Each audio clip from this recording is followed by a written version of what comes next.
This video will give you a brief introduction to the core content contained in Dove Confident Me school workshops for body confidence.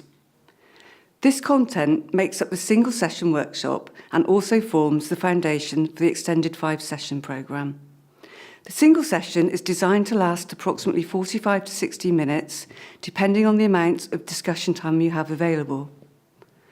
The core content of Dove Confident Me involves a discussion around appearance ideals and pressures, the role of the media, both professional and social, in promoting them, the impact of these ideals and pressures on young people, and what can be done to challenge them. So now let's introduce you to these concepts and to some of the key activities used to help young people understand them. The first core component of Confident Me is introducing appearance ideals and pressures. Here the learning objective is for students to understand the concept of appearance ideals and where pressure to achieve these ideals comes from. You'll be able to guide students through a consideration of what appearance ideals are, why they exist, and how they are always changing. You'll also be able to brainstorm where these changes come from. For instance, we know that societal standards of appearance and attractiveness haven't always been the way that they are now, and that they are influenced by the media, fashion, diet, and fitness industries, as well as cultural beliefs of the day. The key objective here is that students learn that appearance ideals are cultural standards that are developed and promoted in our society for a variety of reasons, and should understand that they do not prescribe an ideal way to look. It's also important that students recognise that pressures to look a certain way come continuously from multiple sources and not only include society and media, but also friends, family, and even themselves.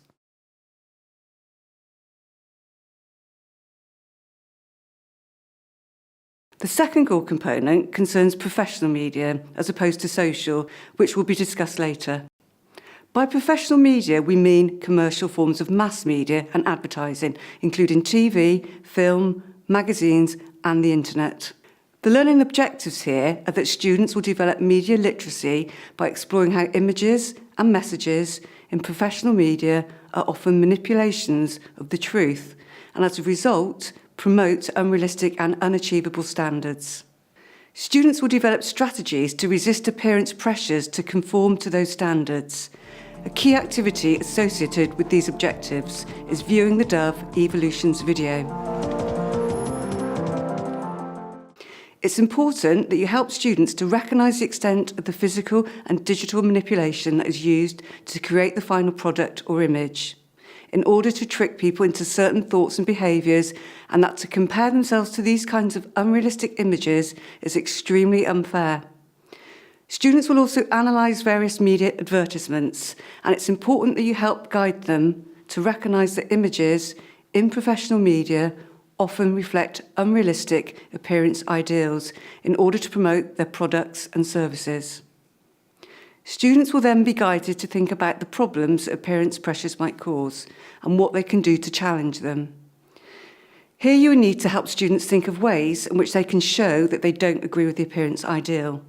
For example, deciding not to buy magazines with manipulated images, or sharing what they've learnt with others, as well as ways to stop comparing themselves to media and images. For example, reminding themselves that images aren't real, it's unfair to compare to them, and focusing on things other than appearance. The third component involves looking specifically at personal and social media, such as Facebook, Instagram, and Snapchat, and at the impact of comparing and competing with those around us.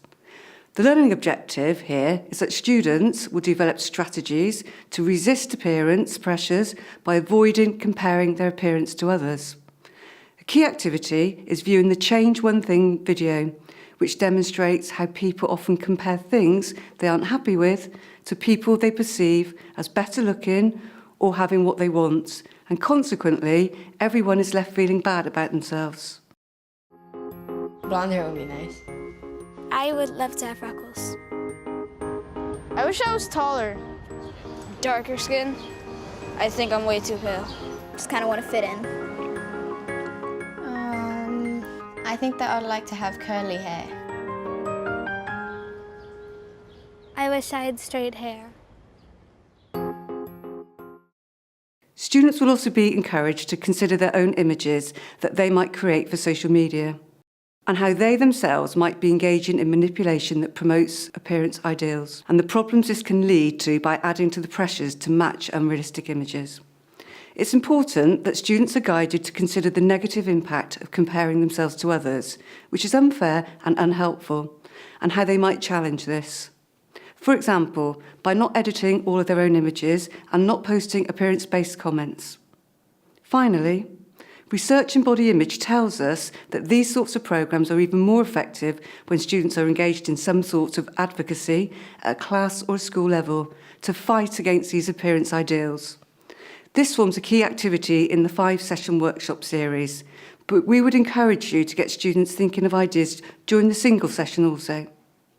The 5-session workshop series also allows for more time to explore these key concepts in greater depth and expands on the core content by including other important influences on body confidence such as appearance-based conversations, teasing, taunting and bullying. This added section on body talk encourages students to avoid appearance-based teasing and engages students in learning to reframe conversations away from appearance focus. Please be sure to check out the other videos online.